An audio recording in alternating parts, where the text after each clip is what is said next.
할렐루야. 오늘도 이 주일 새벽에 나오신 여러분들에게 하나님의 평강과 축복이 함께 하시기를 주님의 이름으로 축원합니다. 오늘 로마서 16장 1절부터 27절까지 말씀으로 주님의 동역자가 되자, 주님의 동역자가 되자, 이런 제목으로 말씀의 은혜를 나누고자 합니다.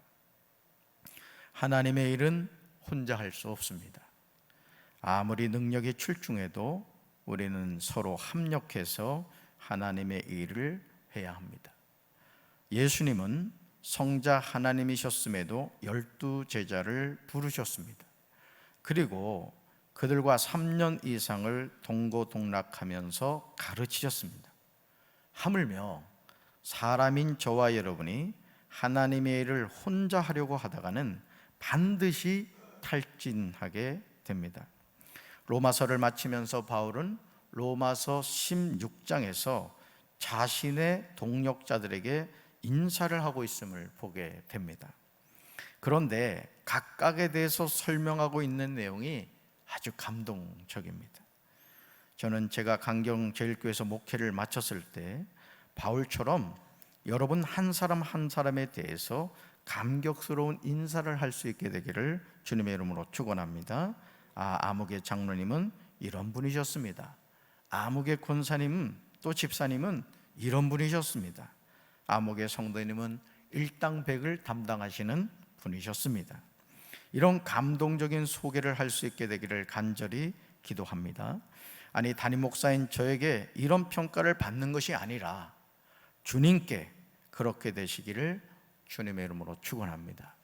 여러분이 주님의 몸된 전에서 어떤 헌신을 하든지 우리가 왜 충성스럽게 감당해야 되느냐, 왜 우리가 불충하지 말고 충성스러운 종이 되어야 되느냐, 그것은 주님의 일이 되기 때문에 그렇습니다.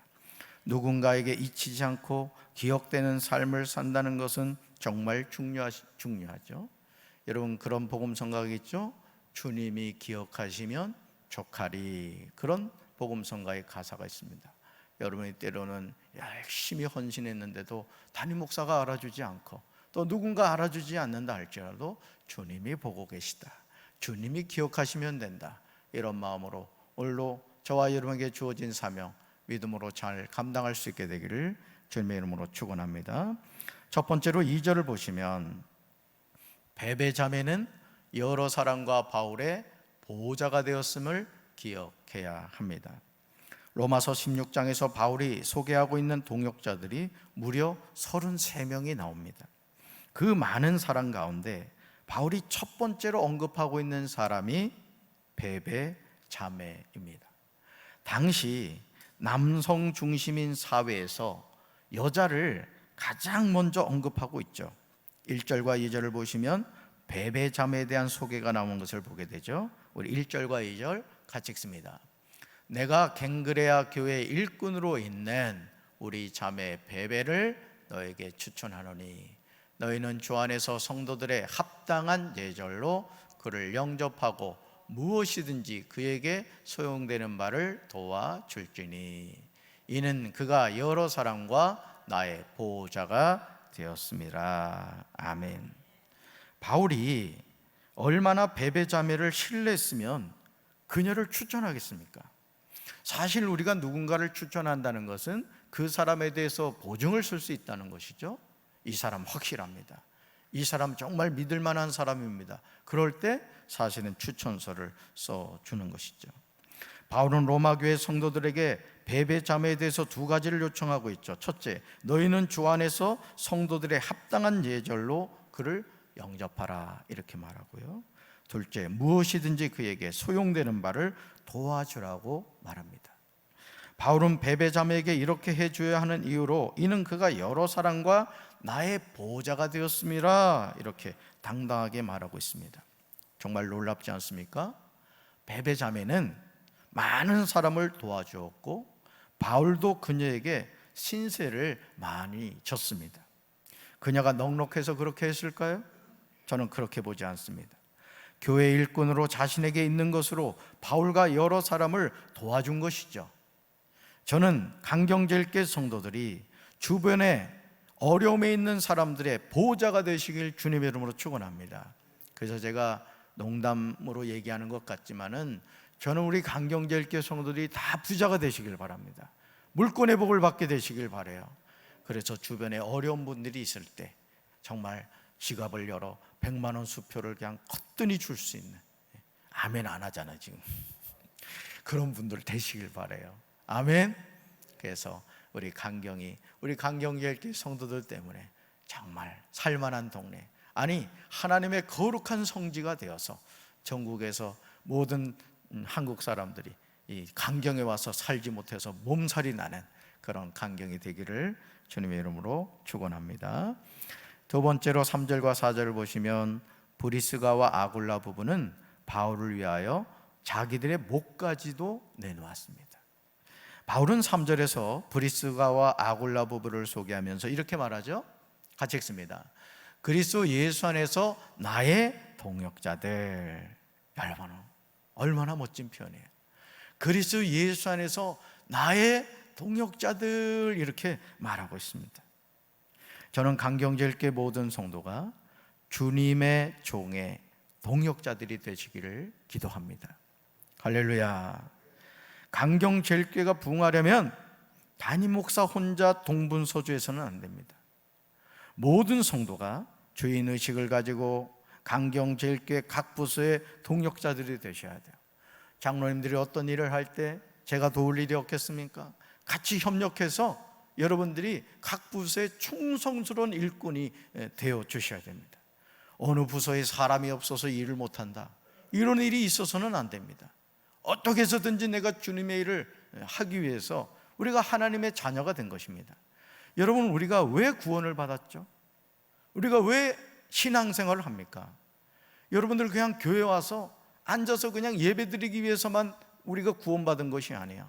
따라합시다. 주님이 나에게 맡기신 사명이 있습니다. 아멘. 여러분, 그걸 기억하셔야 됩니다. 그렇게 할 때 강경제일교회는 저와 여러분이 상상할 수 없을 정도로 부흥하게 될 것입니다. 그렇다면 브리스가와 아굴라 부부는 어떻게 바울의 동역자가 될 수 있었을까? 4절을 보시면 그 내용이 나옵니다. 4절 같이 읽습니다. 그들은 내 목숨을 위하여 자기들의 목까지도 내놓았나니 나뿐 아니라 이방인의 모든 교회도 그들에게 감사하느니라. 아멘. 정말 놀랍지 않습니까? 브리스가와 아굴라 부부는 바울의 목숨을 위하여 자기들의 목까지도 내놓았다고요? 예? 내놓으라 할까봐 지금 걱정해서 지금 얘기를 안 해요. 목까지도 내놓았다는 거예요. 목까지도. 목회를 하면서 이렇게 제가 이렇게 경험하는 게 뭐냐면은, 되는 교회는요, 어떤 문제가 있을 때, 예를 들어 우리 장로님들 같은 경우, 그렇지 않아, 항상 담임 목사를 보호합니다.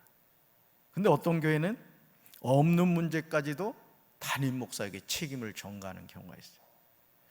저는 우리 강경제일교회가 서로를 세워주고 서로를 위해 기도해주는 그런 관계가 되길 주님의 이름으로 축원합니다.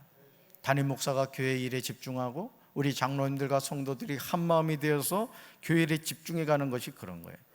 여러분, 제가 여기 부임해서 이 방수 얘기를 참 많이 했습니다. 우리 김영일 장로님 참 수고를 많이 하고 계신데, 여러분, 오랜 동안 우리가 이 성전을 짓고 나서부터 이 문제를 해결하기 위해서 얼마나 여러분이 애를 쓰셨습니까?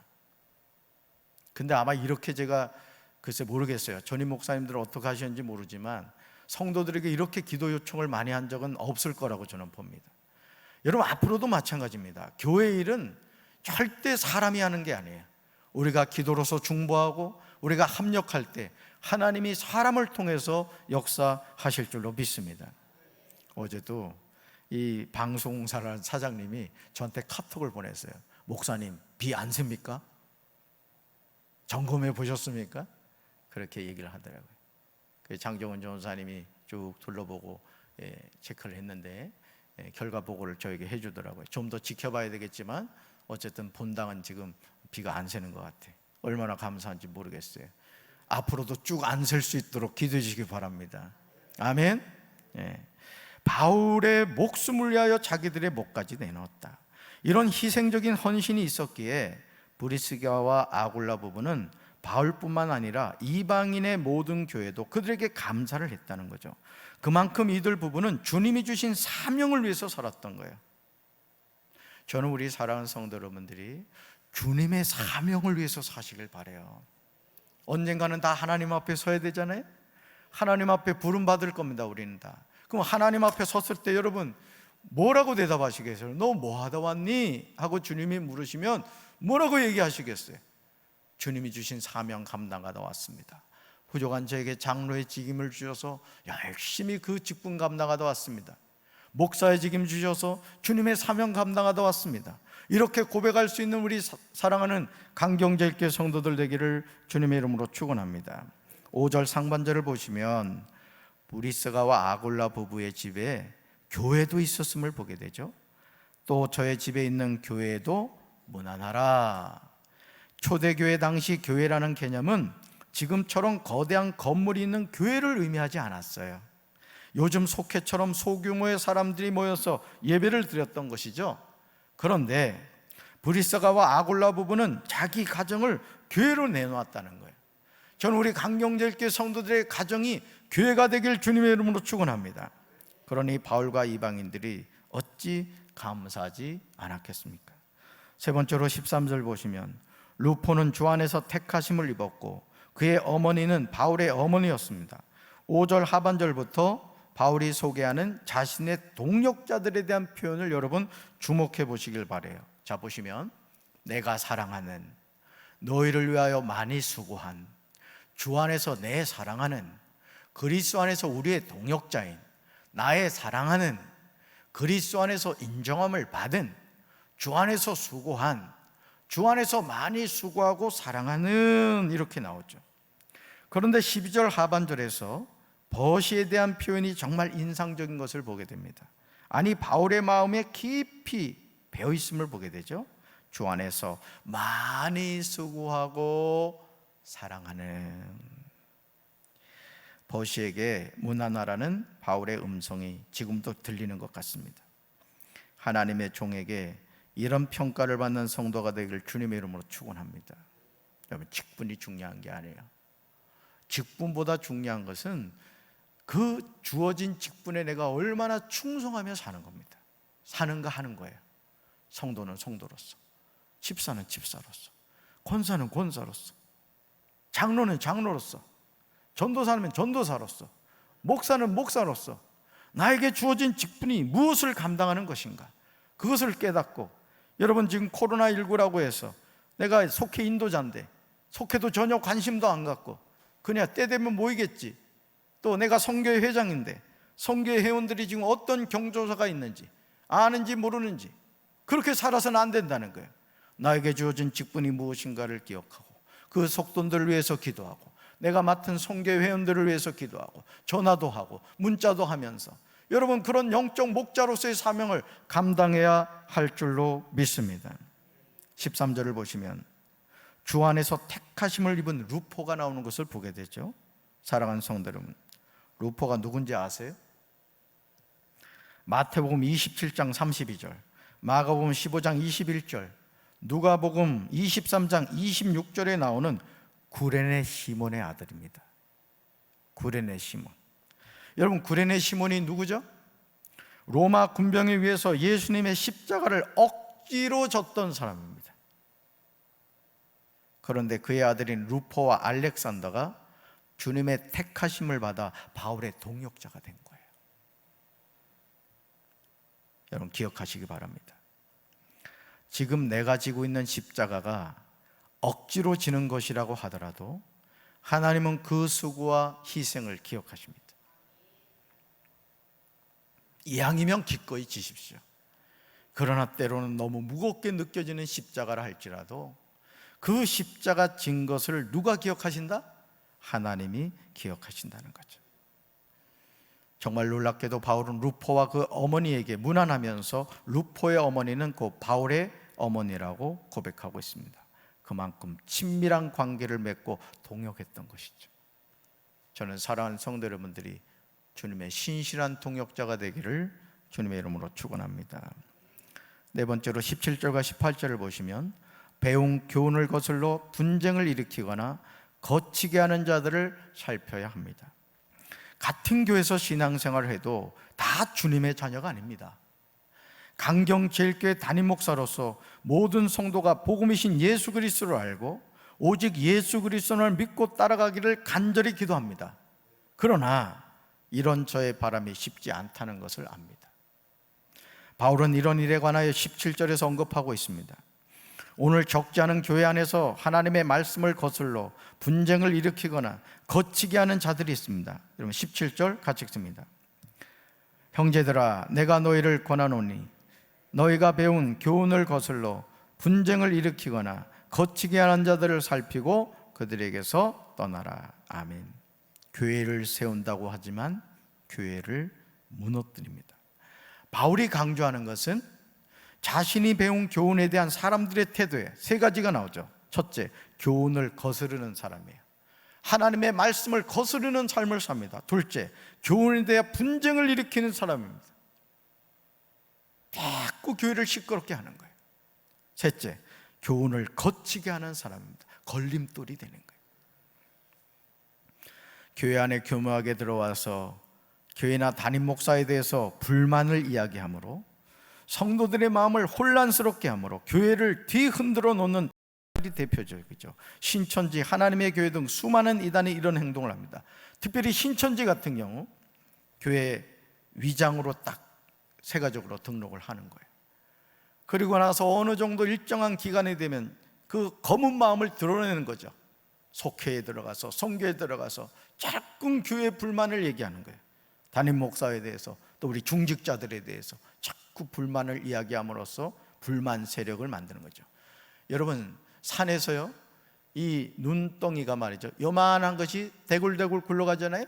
나중에 어떻게 되죠? 집채만하게 크게 만들어지죠. 이런 불만도 마찬가지입니다. 저는 우리 강경제일교회가 불평과 불만이 가득 찬 교회가 아니라 늘 감사하는 교회가 되길 주님의 이름으로 축원합니다. 우리 입술에 늘 감사의 고백이 있어야 되는 거예요. 그것을 하나님이 기뻐하신다는 것이죠. 그러므로 우리는 배운 교훈을 굳게 붙잡아야 됩니다. 18절을 보시면 바울은 이런 자들이 어떤 부류의 사람인지 말하죠. 18절 같이 읽습니다. 이 같은 자들은 우리 주 그리스도를 섬기지 아니하고 다만 자기들의 배만 섬기나니 교활한 말과 아첨하는 말로 순진한 자들의 마음을 미혹하느니라. 아멘. 바울의 경고가 들리십니까? 교회 안에서 생활하지만 주 그리스도를 섬기지 않아요. 저도 주님을 섬기는 거고 여러분도 주님을 섬기는 거예요. 목사를 섬기는 게 아닙니다, 여러분. 왜 목사를 바라봅니까? 왜 사람을 바라봅니까? 저도 주님을 바라봐야 돼요. 여러분도 주님을 바라봐야 돼요. 아멘. 절대 놓치지 마세요. 그래서 어떤 목사를 따라가고 또 어떤 성도들을 자기 팬으로 만들고, 이건 목회 잘못하는 거예요. 목사는 예수님의 사람을 만들어야 될 줄로 믿습니다. 아멘이십니까? 여러분이 육신의 장막을 벗는 순간까지 아무리 훌륭한 목사님을 만난다 할지라도 그 목사님이 여러분 구원해 주는 게 아니에요. 예수님이 구원해 주신 줄로 믿습니다. 그래서 매스컴의 목회자들에 대해서 또는 어느 장로들에 대해서 교회에 대해서 얘기가 나올 때 같이 거기서 휘말려 들어가가지고 욕하고 그러지 마세요. 나도 넘어질 수 있습니다.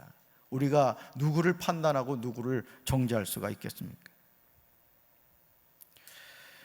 그들이 사용하는 것이 교만한 말이고 아첨하는 말로 순진한 성도들의 마음을 미혹합니다. 그러므로 바울은 19절 하반절에서 이렇게 간구하죠. 같이 읽습니다. 너희가 선한데 지혜롭고 악한데 미련하기를 원하노라. 아멘. 신앙생활을 잘하려면 우리는 바울의 권면을 명심해야 됩니다. 지금 삶의 여정에서 말할 수 없는 고통 가운데 계십니까? 그렇다면 20절 말씀을 굳게 붙잡으시기 바라요. 20절입니다. 평강에 하나님께서 속히 사탄을 너희 발 아래에서 상하게 하시리라. 우리 주 예수의 은혜가 너에게 있을지어다. 아멘. 저와 여러분이 주님의 품에 안기는 그 순간까지 우리는 사탄과의 영적인 싸움을 하게 됩니다. 부부 사이에서도 마찬가지예요. 부부 사이에서도 신앙의 동역자가 되고 서로를 세워주고 이렇게 해야지 마귀가 되면 안 되는 거예요. 성령의 이끌림을 받아야 되는 거예요. 아멘. 서로를 위해 기도해 주십시오. 부모 자식 간에도 마찬가지입니다. 사람의 배후에서 역사하는 마귀가 있습니다. 여러분, 사람을 미워할 이유가 없어요. 그 사람이 마귀에게 붙잡혀 있을 뿐이에요. 그 사람도 구원받아야 될 죄인이라고요. 우리도 기도하지 않고 예배드리지 않고 말씀을 떠나면 마귀의 종로도 살 수가 있다는 것이죠. 우리가 영적으로 잠들어 있지 않는 이상 우리는 항상 이긴 싸움을 하고 있음을 믿으시기 바랍니다. 이미 우리는 승리한 싸움을 하고 있는 거예요. 할렐루야. 마지막으로 25절, 26절, 27절 말씀입니다. 복음과 예수 그리스도를 전파함은 영세전부터 감춰졌던 것입니다. 바울은 21절에서 나의 동역자 디모데라고 말하고 나의 친척 누기오, 야손, 소시바가 로마 성도들에게 문안하고 있다고 말합니다. 22절에서 로마서를 기록한 더디오는 로마에 있는 성도들에게 문안하고 있습니다.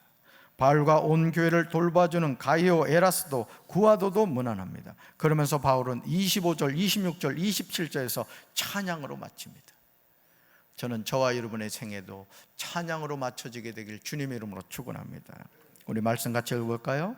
나의 복음과 예수 그리스도를 전파함은 영세전부터 감춰졌다가 이제는 나타내신 바 되었으며 영원하신 하나님의 명을 따라 선지자들의 글로 말미암아 모든 민족이 믿어 순종하게 하시려고 알게 하신 바 그 신비의 계시를 따라 된 것이니 이 복음으로 너희를 능히 경고하게 하실 지혜로우신 하나님께 아멘. 이 복음으로 너희를 능히 경고하게 하실 지혜로우신 하나님께. 바울은 자신이 전하는 복음과 예수 그리스도를 전파하면 영세전부터 감춰졌다가 이제는 나타나신 바 되었으며 이 복음으로 너희를 능히 경고하게 하실 지혜로우신 하나님을 찬양하고 있습니다.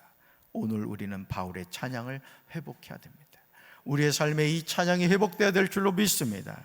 그래서 우리 인생 여정을 마쳤을 때 정말 주님 앞에 찬양하면서 주님 내 영혼을 받아 주옵소서, 기쁨으로 주님의 부름을 받는 우리 사랑하는 성도들 되기를 주님의 이름으로 축원합니다.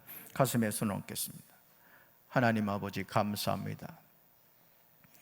지난 16일 동안 우리가 로마서의 말씀을 통해서 하나님의 음성을 들었습니다. 성경 가운데 노른자가 하나님 로마서라고 했습니다. 로마서를 통해서 수많은 하나님의 사람들이 거듭남의 체험을 했고 회심의 체험을 했습니다. 우리가 로마서에서 바울이 고백하고 있는 이 통역자들의 명단에 들어갈 수 있기를 원합니다.